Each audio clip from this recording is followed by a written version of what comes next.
psychotic. Trunk Nation with Eddie Trunk, Sirius XM. It's something else, man. I don't think anybody sounds like this. Volume. What's going on, everybody? How are you, folks? Hope you had a good weekend. So we kick off this week with a busy Monday. There's a lot to talk about, and in this first show of the week, we have two guests joining us. Coming up at the bottom of this hour, less than a half an hour from now, extreme guitarist Nuno Betancourt will call in for a bit. Get a little update on the status of the next Extreme record, which I understand is done, but I'm sure, and I'm going to go out on a limb here and say it's being held because of the pandemic. But we'll find out. But the real reason Nuno called, and I found out about this over the weekend, is that he has a special that he is a part of and put together that is premiering tonight on Access TV, where he's bringing together the Generation Axe crew, which consists of Steve Vai, Yngwie Malmsteen, Zakk Wylde, Tosin Abasi himself, and also Julian Lennon is part of this, Brian May is part of this, and a new young artist who I've known for a really long time. She used to go by the name GabrieLa. Judging from the press release, I guess they've altered her name slightly because she's being billed simply as GabrieLa. So I guess they've changed her name, but she's a great young singer, and Nuno's been working with her for a while, and she is a part of this as well. So we wanted to give a plug to this special. I think it's called At Home and Social. That is a series, I guess, that Access TV has been doing, which from what I can tell is what is just a televised version of what everybody on the planet is doing, which is some sort of streaming performance from whether it be their home, their studio, what have you. So I believe this is the final one, and Nuno sort of headquartered this one and put together an all-star lineup and put a lot of work into it.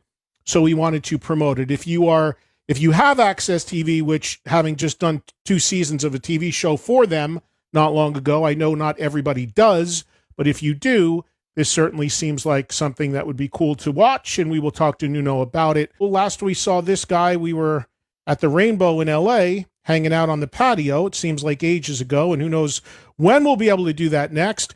But Nuno Betancourt joins me right now to tell us about a special that he has airing tonight on Access TV. Nuno, how are you, man? What's up, man? Yeah, those were the good old days, man, when we could hang out at the Rainbow. Who knew? What was that? February, whatever. We're hanging out at the booth. You came and did the show, and who knew that a month later we were all going to be going into lockdown? How you been holding up? I'm good, man. Ever since I think you guys gave me COVID that day, because it was already going around. Come on.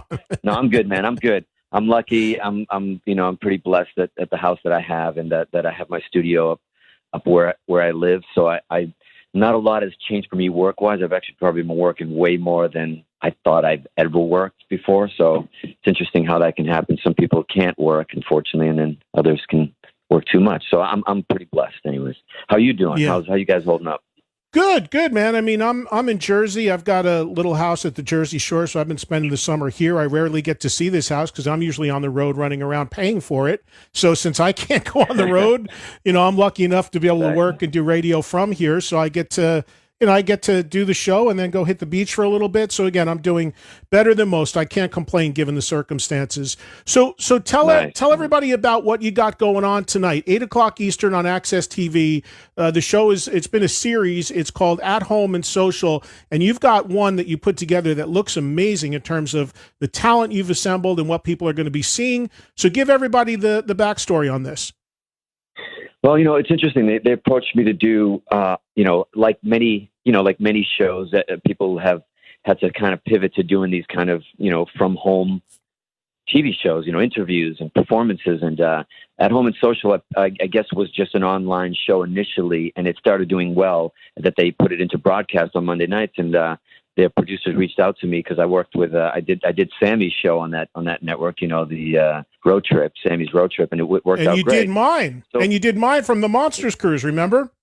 That's right. Yeah. Oh my God, yeah. So And so they basically called me and asked me if I wanted to be the guest for the full 1 hour episode of their At Home and Social. And when I checked it out, I saw that it was mostly an interview.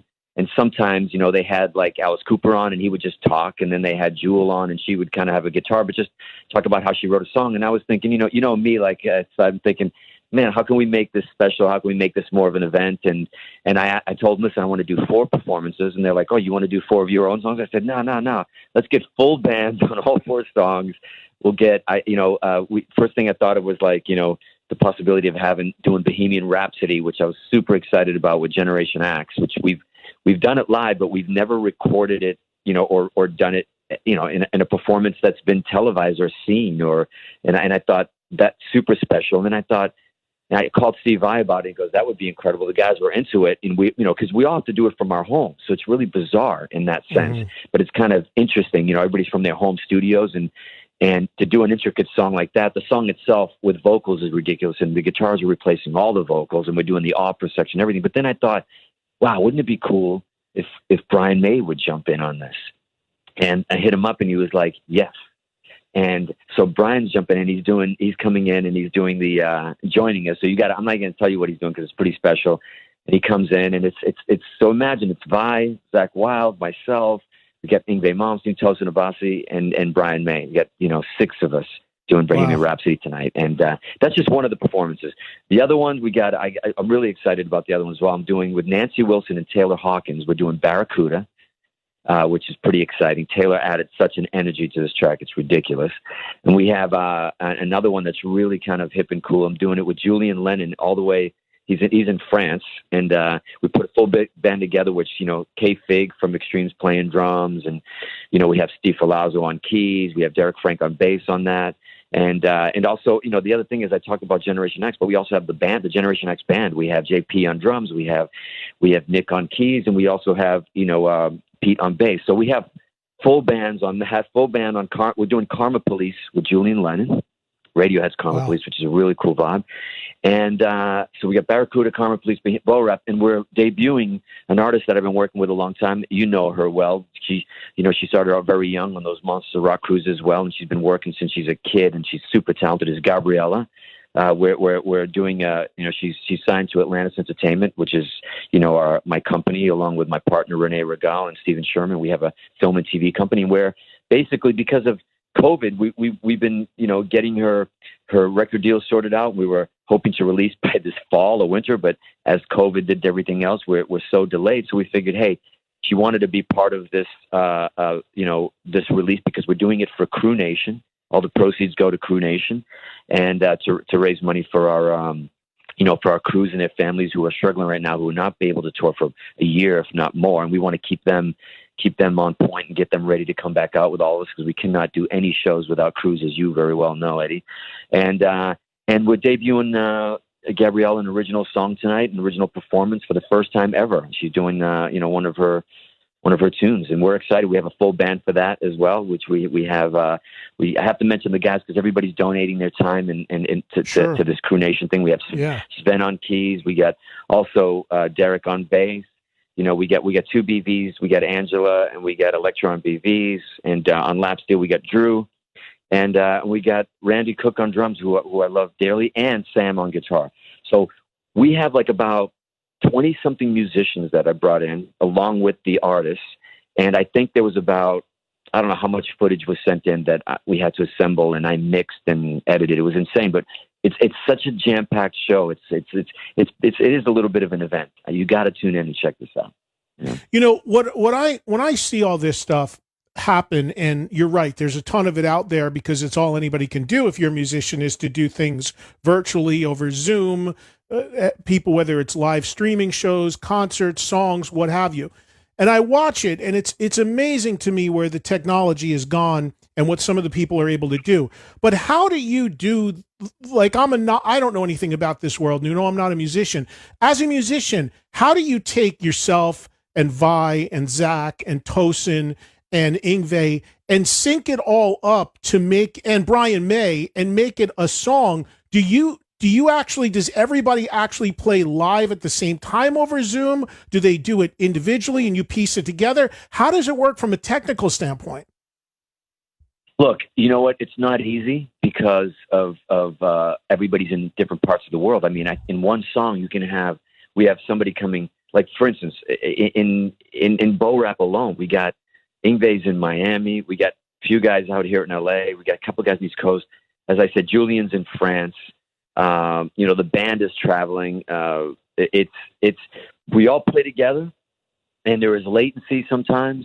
And you kind of maybe got to do a few adjustments afterwards. We're all playing to the same song. We got to almost like, because of the latency, instead of, for instance, like us playing to the drummer, the first thing we send out to each other is we all have to have the same click track, for instance, so we can all play to that drums. Everybody plays to that, at least that click track, because that's the glue that holds us together, because we can't be in the same room. We can't even vibe out and kind of, see each other without it being kind of, depending on Wi-Fi, depending on all this stuff. So we have to do some adjustments afterwards, but we're definitely all playing together and we go for it, man. And it's super exciting when it all puts together. We have to do a few tweaks here and there and pull everything together in post. But the spirit of it is when you see the energy of the performances we did, it's gonna feel like you're watching a concert. And it's bizarre because the backgrounds are different, but we all sound we're united, and it's all like one big force and one big sound, and you can feel the energy that everybody has with each other. It's pretty amazing. Yeah, I'm looking forward to checking it out. It's called again. It's at home and social with Nuno Betancourt and friends. And you just heard some incredible friends part of this, including Brian May, Julian Lennon, Nancy Wilson of Heart, Taylor Hawkins, Steve Vai, Zach Wilde. And just for people who do know GabrieLa, that's the name she's going by now. My audience may know her as Gabby Ray, but you've changed her name slightly. Well, actually, I didn't change her name. I assumed, I've known her for years, and everybody knew her as Gabby Ray. And I remember when we were talking, we were hanging, and I remember talking about it, like, your name, how did you, Gabby? She goes, well, my name is GabrieLa Ray. And I just thought, you know what? I thought as a young artist, we all knew her as Gabby Ray, and it was a particular sort of, she was young and she was still a powerhouse vocal, but she was kind of, as we were working together, where she was finding her true voice. Not because she always sang covers amazingly. She could sing anything from Dio to Heart to Led Zeppelin. But at some point when we started working together, it was basically time for me to go to her and say, who are you? Like, who are you? What is your voice? What are your lyrics? What is your story?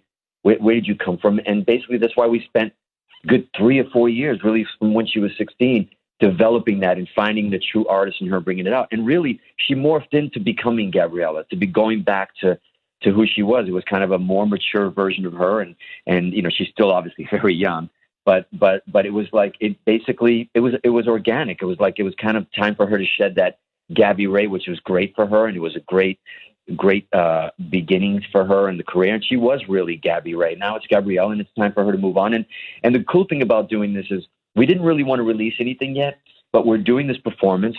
It's a song called Use Me. And it's a deeper cut in the album, and we wanted it to be a part of this, and we wanted her to debut on this and be a part of the Crew Nation donation. So we're also taking the track right after we perform it. You'll be able to go on all digital platforms and buy this track, and everybody go buy it for 2 reasons. Not only when you hear it, it's an amazing song and it's an amazing vocal performance, but it's also all proceeds will go to Crew Nation as well. So it's a win-win for everybody. You'll have a great tune, and go get this track.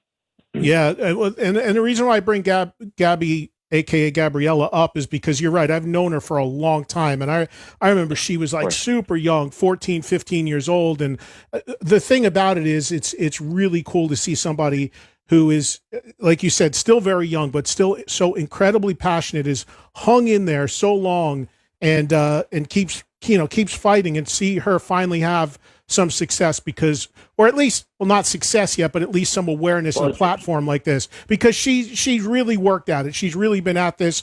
I mean, God, I think she's probably 20 now, and she's probably been doing it 10 years, it feels like. So it's nice to see some progress being made. You're absolutely right, man. You're absolutely right. That's an old school approach, and you don't find a lot of A lot of people start doing it late. She's been doing it since she's like 6 or 7 and traveling the country, and she's had a deal before. So I'm really excited for her. She deserves it because she's been doing this for a long time, and this is the beginning of a new journey for her. By no means, but look, we judge, like you said, success is just doing what you love to do, and that's what she's doing, you know? Yeah.